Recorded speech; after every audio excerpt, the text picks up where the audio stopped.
Bueno, Rafael Marín, dueño del Resbalón y productor musical, bienvenido a este espacio que dedica La Voz de Alcalá a la cultura local. Hola, buenas tardes, ¿qué hay? Hace más de una década, o casi una década, cerró un local mítico en Alcalá que regentaba, ¿no?, el Resbalón, recordado por muchos alcalareños, sobre todo amantes de la cultura y de la buena música. Y te planteo en esta entrevista pues hacer un repaso de esas más de 3 décadas del local, ¿no? Y me gustaría empezar por el principio. ¿Cómo surge el local? Si surge con la idea de ser un atractivo cultural en Alcalá, o simplemente surge como un bar de copas y después va evolucionando. Pues te digo, realmente yo no sabía lo que iba a ser exactamente. Yo sí estaba montando un bar de copas, como tú bien dices, y sí es verdad que mi idea era un poco basarlo en el tema de la música. Yo lo monté muy joven, con 22 años. Antes de eso había estado, bueno, me movía por Sevilla y veía algunos bares, no con la imagen que tenemos ahora de los bares de copas, eran otro tipo de bares, pero donde se ponía música muy buena, porque cuando te estoy diciendo estamos hablando de finales de los 70 y es una época en la que, bueno, pues digamos que hay tres ciudades muy importantes en el mundo de la música en España en ese momento, que es Barcelona, Madrid y Sevilla. Y Sevilla, pues no, bueno, Sevilla y Córdoba y Cádiz, todo el tema del rock andaluz muy fuerte, toda la música de los años 70. Entonces yo estoy escuchando en esa parte de mi vida pues, música de los años 60, rock, y bueno, el rock andaluz también lo escuchaba, claro. Cuando me da por montar el bar en el 82, no tenía ni idea de que iba a llegar a durar 30 años y tampoco tenía muy claro el concepto que se fue desarrollando luego. Pero poco a poco con el tiempo, como yo era muy melómano y estaba siempre pendiente de la música, pues teniendo en cuenta que hay que pensar, yo creo que lo mejor es contraponer lo que ocurría, porque estamos hablando de 40 años atrás, contrastarlo un poco con lo que pasa ahora, sin ánimo de decir que una cosa es mejor que la otra, sino simplemente es evidente, ¿no?, que todo ha cambiado y la tecnología ha cambiado tanto alrededor de la música que los formatos, como te podéis imaginar, en aquel momento había 2 formatos prácticamente para utilizar para esto, que eran o los vinilos o las cintas de cassette.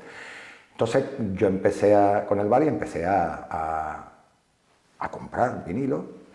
Y digamos que ese fue el principio de que alrededor del bar empezara a aparecer público en general, pero aparecía gente muy interesada en el tema de la música. Hay que tener en cuenta, como estaba diciendo, que contraponiendo la situación actual, en aquel momento para chatear lo que se iba era a los bares, porque la única forma de hablar por teléfono era o una llamada desde casa a los amigos para verte o desde una cabina. Entonces, el lugar de encuentro, igual que ahora puede ser a través de la red, en aquel momento el lugar de encuentro muchas veces eran los bares.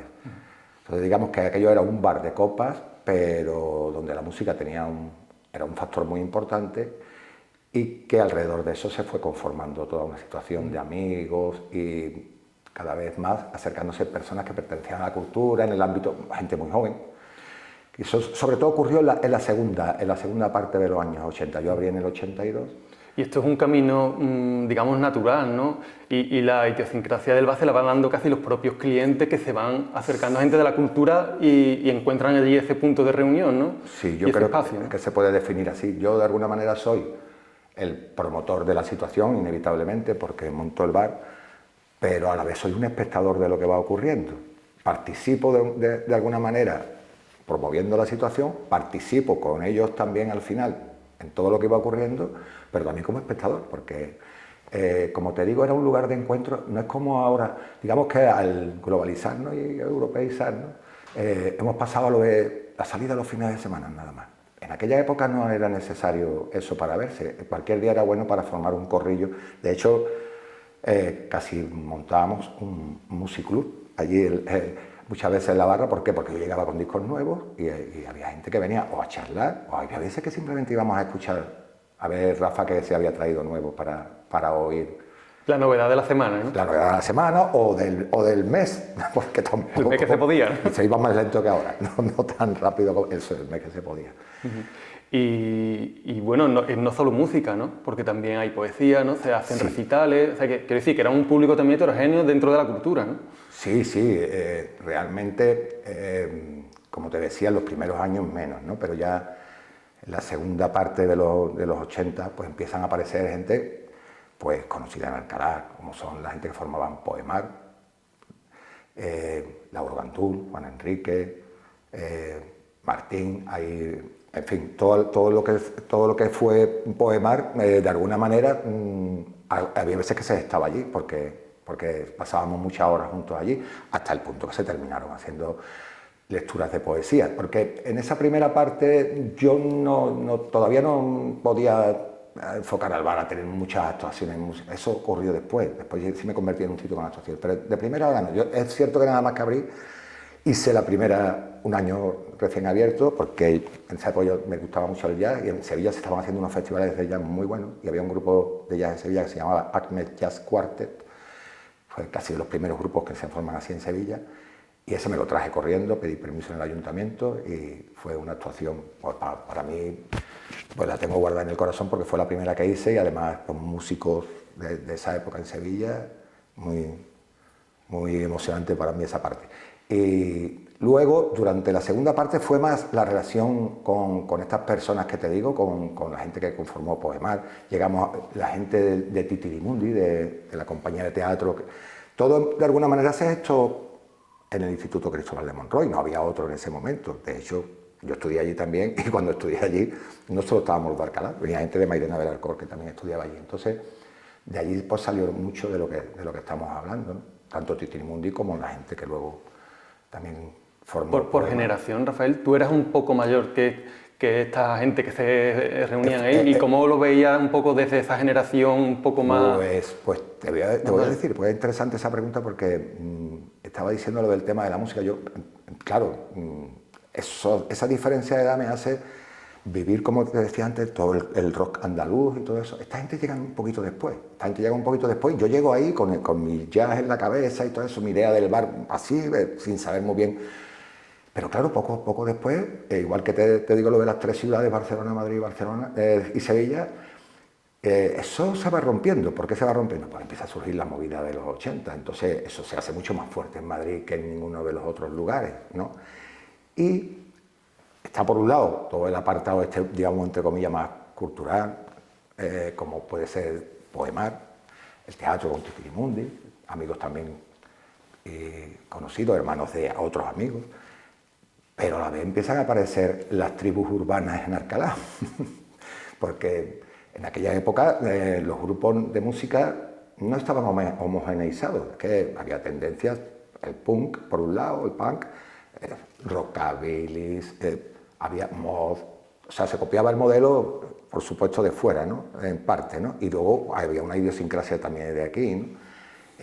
Con los grupos nacionales, ¿no?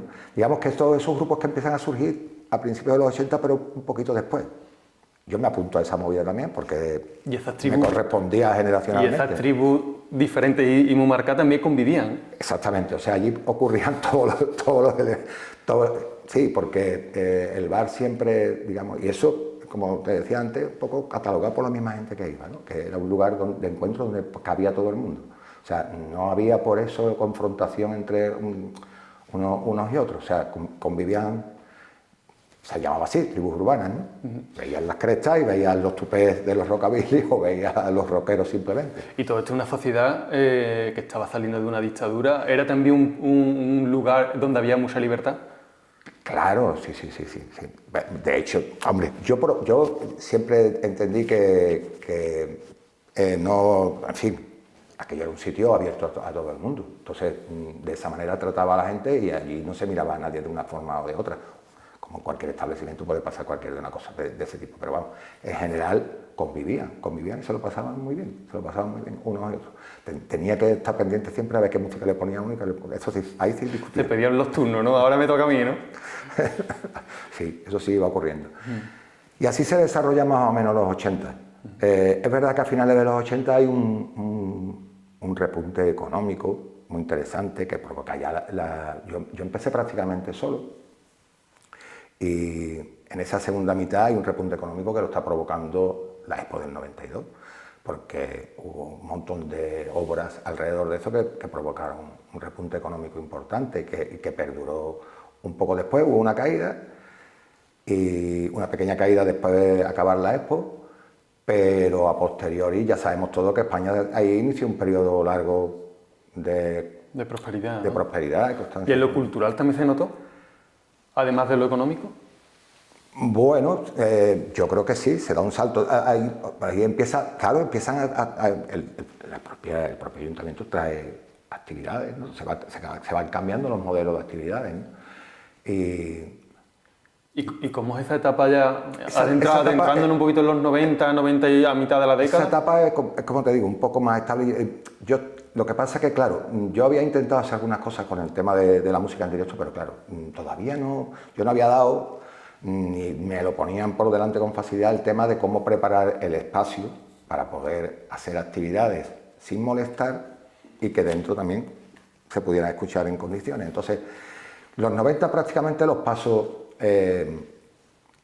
como siempre, en colaboración con todos estos amigos que te digo, y aparece a finales de los 80 un personaje muy peculiar de la vida de todos nosotros, que desgraciadamente se fue, que es Fafi Rafael Luna, que junto con la gente que conformaba Poemar, más algunos de los que eran de la compañía de teatro Titirimundi, pues, espérate que se me está olvidando una cosa muy importante, porque a finales de los 80 y durante unos cuantos años montamos un cineclub también, Cineclub Tabaola, y lo montamos entre parte de la gente de Titirimundi, parte de la gente de Poemar, Juan Enrique, Lauro Gandú, yo también participo, y por ahí empieza a aparecer Fafi, que empieza también a participar con Poemar, que dibuja cosas dentro de las distintas ediciones que se editan, y un profesor de instituto también, Tomás Valladolid, un profesor de filosofía que también participa con Poemar, también era del grupo, digamos, sigue habiendo inquieto generaciones distintas. Entonces, más o menos se desarrollan así los 90. ¿Qué ocurre? Que yo, como estoy muy interesado en el tema de la música, pues no dejo de darle vuelta a ver cómo... Es una espinita que tienes ahí clavada, ¿no? Sí, tenía la espinita clavada. Yo seguía con mis vinilos, ya empiezan a aparecer los CDs, por supuesto. Ya aparecen los CDs, empiezan a desaparecer los vinilos y empiezan a aparecer CDs por todos lados, que ya se grababan además los CDs, que era un sonido bastante bueno. Total, que yo voy modificando situaciones, estética del bar, le voy haciendo reformas, pero sigo sin conseguir del todo lo que quiero con este tema, ¿no? De conseguir hacer música en directo, y mientras hacía las que podía, aparecen más personajes. Todos sabemos que los monólogos se pusieron de moda, ¿no? Pues antes de que llegaran los 2000, ya Cesario Esteves, si sabéis quién es, sí, que el fue actor. Romerales en Farmacia de Guardia. Yo tuve la suerte y la desgracia a la vez de despedirme, fui el último amigo que me despedí. Una actividad que estaba haciendo precisamente Lauro Gandú, por un tema de Reyes Magos y una lectura de poesía. Fue la noche antes, si no me equivoco, ¿no? El día 30 de diciembre. Pues acabamos de terminar el acto, yo había estado llevando el sonido de ese sitio y nada, estamos allí, para adentro, para afuera, que nos vamos, que no nos vamos, y yo salgo, que llego hasta la puerta, y Cesario decía, me voy, que me voy ya para casa. Y fui el último que le dije adiós, y fui el último que le dije adiós de los amigos, porque al día siguiente ya no estaba. Ya nos enteramos, nos despertamos con la triste noticia de, Hombre, totalmente, de su fallecimiento. Pues Cesario tenía un amigo que se llamaba Marcelo Casas, que era un personaje, y por meter otras cosas, como estábamos hablando, yo metí teatro de marionetas, y de alguna manera, sin llamarle monólogos todavía, pues aparece Marcelo Casas a través de Cesario y me montó unos monólogos estupendos en el bar durante un par de años. Ya estamos hablando casi de finales de los 90. Y por ahí hice algunos conciertos un poco más intensos y no podía estar porque tenía que acondicionar aquello para poder llevar mi idea, que era de alguna manera tener una sala de música en directo, y y fue como más o menos termino esa parte y voy llegando al final de todo esto, que consigo finalmente lo que sería, no es una sala, no una sala de concierto en sí, porque no quise quitarle la personalidad de bar tardurno con café y tal, pero sí lo condicioné, me metí en una obra gordísima y conseguí hacer una sonorización para poder llevar ya a cabo los conciertos con toda la tranquilidad del mundo. Rafael, antes de que me hable de los conciertos, que es interesante que hablemos de esto, se nos ha quedado un poco en el tintero la figura de Rafael Luna, que fue bastante importante y... La verdad es que sí, Rafael Luna se hizo, bueno, yo es que para mí era una persona entrañable, aparte de que era un artista, era una persona entrañable, formaba parte de lo más cercano para mí. Y él era de los de diario, él venía y antes de irse a casa se pasaba por allí. Y de hecho yo termino quitando toda la decoración que hay en el bar y todo lo que pongo es de Rafael Luna. A mí me llena aquello de cuadros por todos lados.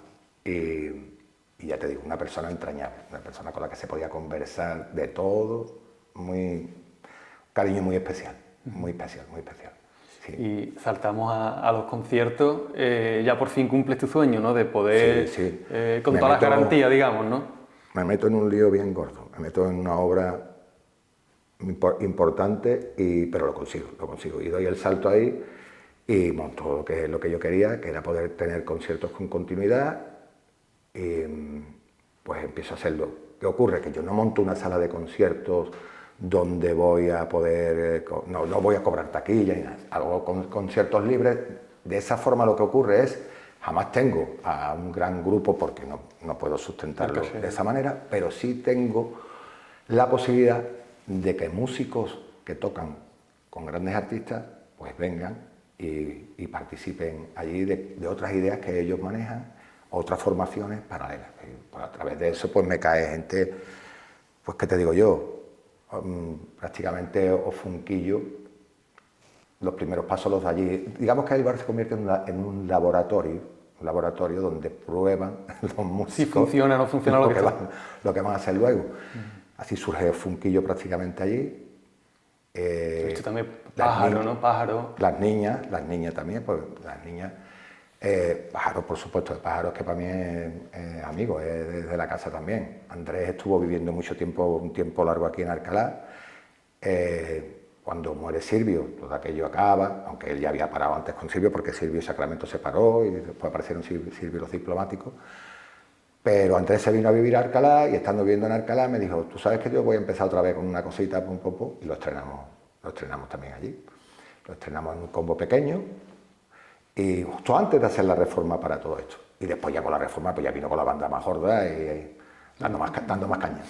Montó una buena. Andrés sí, un personaje para mí entrañable, y un pedazo de guitarrista y bueno, pertenece a toda la cultura de la música desde esos años que te digo. De Silvio, ¿no? Eres más o menos coetáneo a mí de edad, un poquito más chico que yo. Y hace poco lo tenía aquí. Y con Raúl Fernández, que es otro pedazo de guitarrista en dúo, cuando se juntan los dos es maravilloso tenerlo y verlo. Pues sí, Pepe Bao de Funquillo, a través de Pepe Bao pues tengo la posibilidad de tener aquí a Ricardo Marín, que no sé con cuánta gente había tocado, con Manolo García, en fin, es lo que te digo, se conformaban grupos, que a lo mejor yo no iba a tener a Manolo García, pero sí músicos de alrededor. También tenía, en los últimos años, pues, aparte de los conciertos, se empezaron a hacer jam sessions en el bar, y prácticamente lo hacía con parte de la banda de Kiko Veneno, que es con los que estuve haciéndolo hasta el final, con Jimmy González, que era de Barbate, que apareció por aquí, que es el batería de Kiko, que con el Po también tuve la suerte de tener formaciones traídas de Cádiz en el mundo del jazz muy interesante, y del mundo del jazz de Sevilla también han venido mucha gente.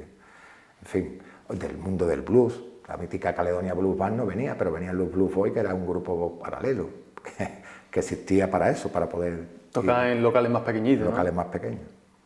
O sea, que aquella... y así se desarrolla toda la historia del sitio. Y después ya viene una etapa a partir del 2000. Sí, a partir del 2000 cuando se desarrolla realmente el sitio, porque hago preparo el sitio para poder tener la música en directo. Entonces el bloque de la primera década de los 2000 pues es así, ya ¿Hay algún grupo que te quedaras con las ganas de poder traerlo? O sea, de los asequibles, me va a decir. Hombre, me hubiera encantado tener a Silvio dentro del bar. Me hubiera encantado tenerlo, ¿no? Ya que tenía Andrés la posibilidad de estar con él, que hubiera venido ahí alguna vez, ¿no? Por ejemplo, ¿no? Bueno, se me quedan 20.000, se me quedan muchísimos, que me hubiera encantado tenerlo. Pero bueno, eso era muy complicado hacerlo así, eso es difícil. Y siempre se mantuvo ese interés por la música. Quiero decir, toda la época que los conciertos no paraban, tú tenías un público fiel, ¿no? Sí, sí. Para el tema de los conciertos siempre había, es que estaban esperando a ver qué ocurría de una semana para otra. Sí, eso y la atención. Es verdad que aparte de la música en directo, siempre la música enlatada estuvo cuidada. O sea, siempre se procuraba no caer no poníamos los 40 principales, buscábamos siempre, era un reto siempre buscar otras cosas, había veces que poníamos de moda canciones que no estaban en ninguna lista. Además yo pasaba por todos los registros posibles, porque igual que podía poner rock, podía poner algo de world music, un momento en los 90 que con la globalización globalización y Peter Gabriel sobre todo, aparece lo que se llama la world music, aparecen músicas fusionadas, muchas cosas de África, muchas cosas de Sudamérica, aparece todo eso, ¿no? por ahí en medio. Entonces yo procuraba tener un amplio espectro de todo eso. El jazz, la fusión con jazz. Tenía toda una amplia gama, ¿no? Tenías una amplia gama, ¿no? Una amplia gama y además tenía gente para todo eso. Unos venían buscando una cosa. O sea, había mucho gusto por la música en Alcalá, ¿no? Sí. Es que digamos que bueno, todo eso que estamos hablando incluso en los 90, ¿no? No tiene nada que ver con lo que ya se va produciendo. Hay que entender que la tecnología ha producido muchos adelantos, pero a la vez también una situación... ya no se produce la música como se producía antes, ¿no? Ahora prácticamente cualquiera la puede producir prácticamente en su casa, ¿no? Entonces, digamos que como todas las cosas, hemos acelerado el proceso. Yo no sé si es bueno o malo, pero hemos acelerado el proceso de las cosas así, ¿no? Entonces, se produce una inmediatez que crea hasta un poco de ansiedad, ¿no? Tú coges, te metes en una plataforma de música y cualquiera de nosotros, incluido yo, ya pum, pum, pum, empiezas a buscar canciones, que bueno, realmente al final no escuchamos ningún disco al completo. Hemos perdido las ganas de ver la obra completa de un long play, como se le llamaba antes a un vinilo, de escuchar desde la primera canción hasta la última canción de un artista, porque las plataformas nos provocan tampoco. De hecho, casi ni se hacen ya discos, ¿no? Que ya no se hacen discos, no se hacen single. Se hacen simbólicamente de alguna manera, pero no por tenerlo, ¿no? El formato. Me decía una amiga que tenemos en común que para este gusto por la música, ¿no? Que viajabas mucho, que de todos tus viajes siempre te traías algo. Siempre que viajaba me traía algo de algún sitio, claro. Siempre me lo traía porque, en fin, por el afán de descubrir cosas nuevas, ¿no? Y siempre que viajaba me traía algo del sitio donde iba. Esto contrasta mucho con lo que hablaba, ¿no? De la inmediatez. Antes de un viaje te traías un disco que era un tesoro, ¿no? Y los tenías en tu bar, y ahora inmediatamente te vas a músicas de África, a músicas de Europa, en Spotify vas dando saltos. ¿Se aprecia menos?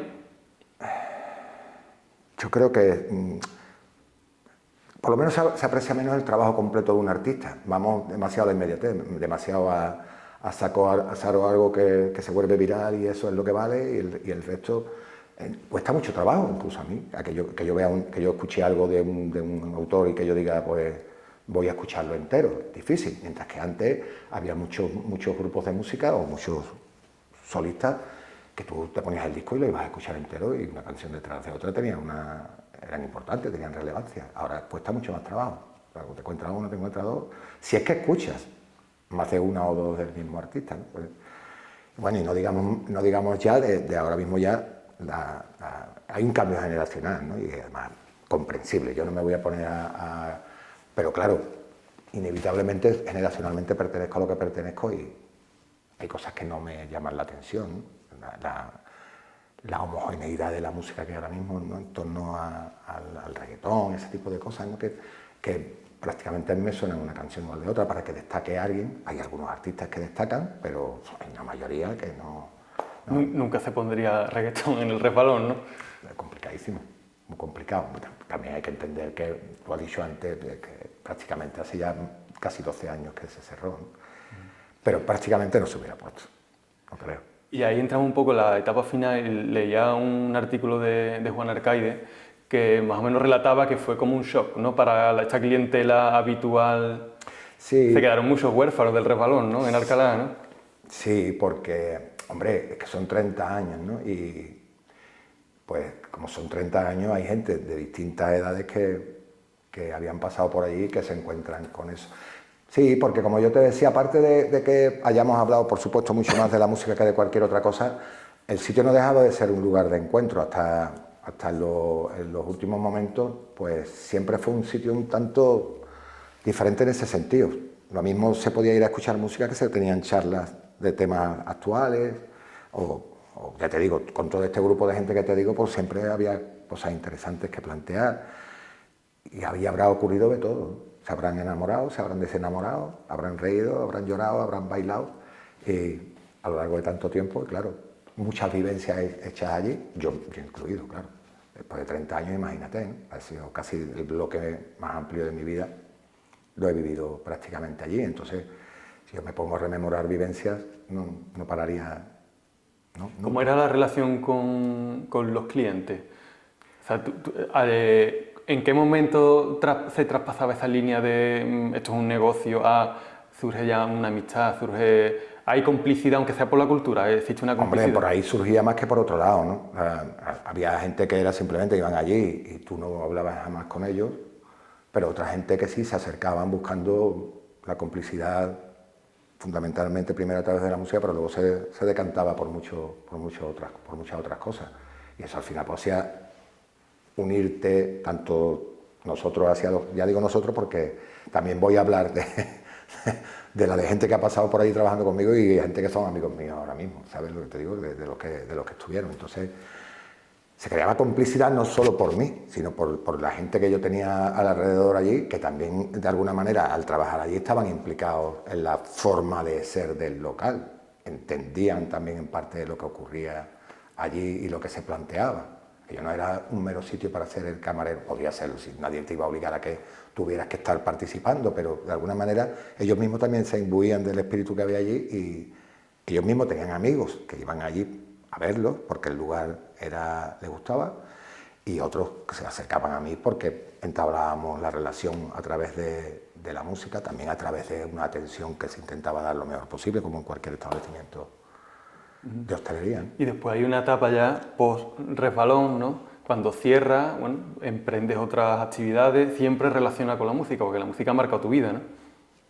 Sí, prácticamente todo el tiempo. Sí, ahora ya últimamente lo que hago, ya rematando mi vida, digamos, laboral, ya prácticamente lo que hago son colaboraciones, porque yo ya he terminado prácticamente la vida, digamos, activa, pero vamos, que no voy a parar, porque es algo que me sigue gustando, ¿no? Y que sigo haciendo. Pues sí, sigo, al final pues he terminado en la representación de grupos y, ¿sabéis?, en la producción de cosas, siempre relacionado con la música. Ahora mismo ando embarcado, bueno, en varios proyectos. Hay uno que presentamos el 7 de marzo en el Gutiérrez de Arba, un músico amigo mío, Javier Pereira, argentino, pero que lleva afincado muchos años en España, que presentó su disco Esencia.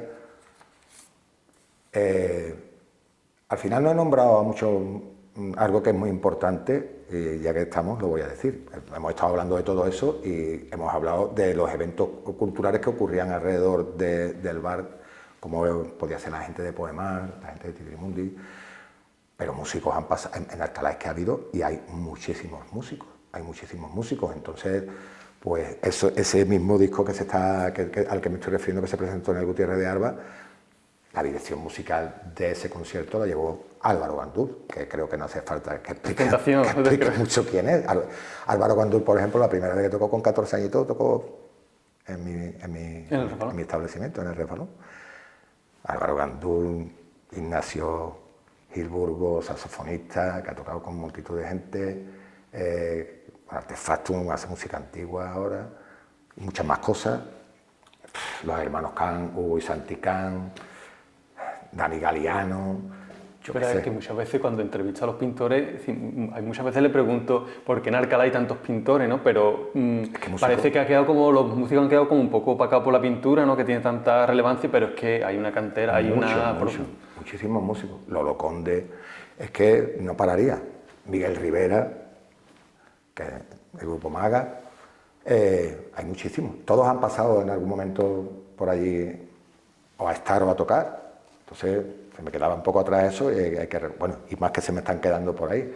De hecho, Javier no es de aquí, como digo, de Argentina, pero la banda está formada era un poco de gente de todos lados, pero estaba Dani Galiano y estaba Álvaro Gandul al frente de la dirección de ese espectáculo. Y ahora pues, hay más músicos. Estoy preparando con Quique Baeza, que es cantante, una producción muy interesante. Tenemos por delante mucho tiempo, va a ser tenemos mucho tiempo, pero hay que emplear el tiempo porque si no después se te echa encima.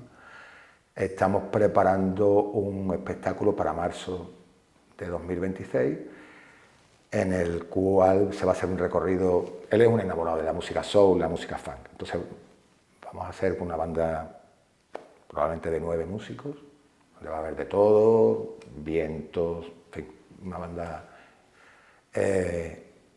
con la colaboración precisamente de una big band que se ha creado alrededor de la Escuela de Música de la Banda de Alcalá, de la Asociación Nuestra Señora del Águila, con miembros de la escuela y con algunos miembros que ya forman parte de la banda, y que la dirige mi hijo, que empezó en la banda de Alcalá.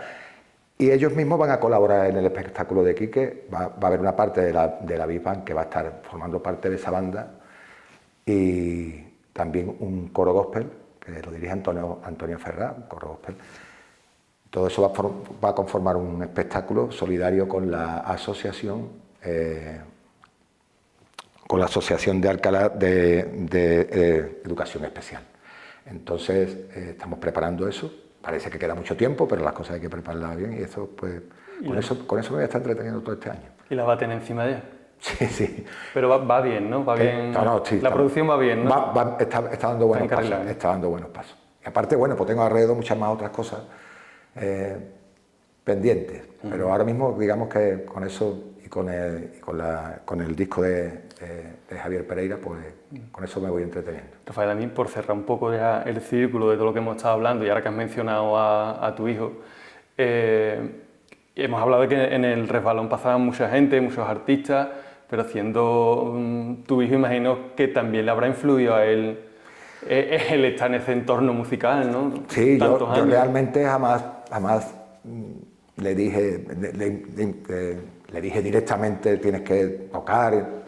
Bueno, es verdad que la música la ha tenido siempre alrededor, y bueno, una vez que quiso hacerlo, pues ya sí se le facilitó totalmente, ¿no? Algo ha tenido que influir, seguramente. Seguro. Pues, Rafael, muchas gracias por este ratito de recuerdo de aquel local, que seguro que cuando la gente escuche y vea esta entrevista le va a traer muy buenos recuerdos. Muchas gracias a vosotros por llamarme. Gracias.